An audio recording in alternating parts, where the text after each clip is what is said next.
Find common tangent of two curves y square equals to 4x and x square plus y square minus 6x equals to 0.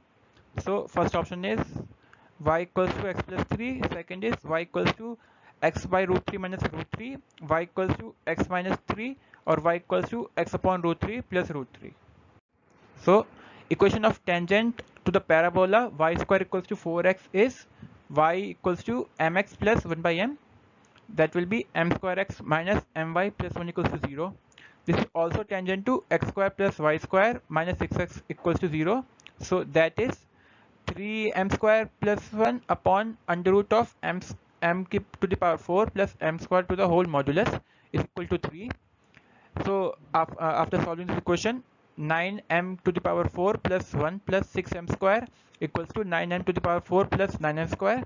9m to the power 4 will cancel on m to the power 4, and 3m square will be equal to 1. So m will be plus minus 1 upon root 3. So the common tangent is y equals to plus minus x upon root 3 plus root 3. So our answer is option 4.